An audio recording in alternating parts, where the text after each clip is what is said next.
അയ്യപ്പന്റെ സ്വർണം കട്ടവനൊക്കെ വെള്ളം കുടിക്കണമെന്ന് കോടതി കൂടി തീരുമാനിക്കുമ്പോൾ ഭക്തജനങ്ങൾക്ക് പ്രതീക്ഷ നിയമത്തിലും നീതിയിലും കൂടിയാണ്.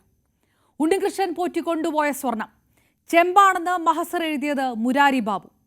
ചെമ്പാണെന്ന് എഴുതാൻ പറഞ്ഞ ആ വലിയ കള്ളൻ മുൻ ദേവസ്വം കമ്മീഷണറും ബോർഡ് പ്രസിഡന്റുമായിരുന്ന വാസു തന്നെയാണെന്ന് കസ്റ്റഡി അപേക്ഷയിൽ തന്നെ വ്യക്തമാകുകയാണ്.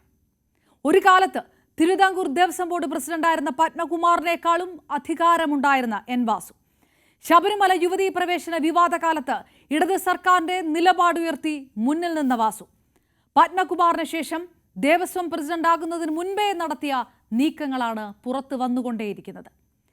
വിശ്വാസവഞ്ചന നടത്തി സ്വർണം തട്ടിയ കേസിൽ ഉൾപ്പെട്ട പ്രതികളെല്ലാം തന്നെ പരസ്പരം സഹായിച്ചെന്നും അതിലൂടെ ഉത്സാഹം കാണിച്ചെന്നും കസ്റ്റഡി അപേക്ഷയിൽ തന്നെ വ്യക്തമായി പറയുമ്പോൾ വാസു കൂടുതൽ കുരുക്കിലേക്ക് എന്നതിൽ മറുവാദമില്ല.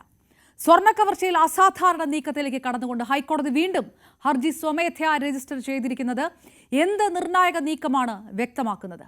എൻ വാസുവിനെതിരെ കുരുക്കു മുറുകുമ്പോൾ അതാണോ നാളെ തന്നെ ഹർജി കോടതി പരിഗണിക്കുമ്പോൾ പ്രതീക്ഷിക്കേണ്ടത്?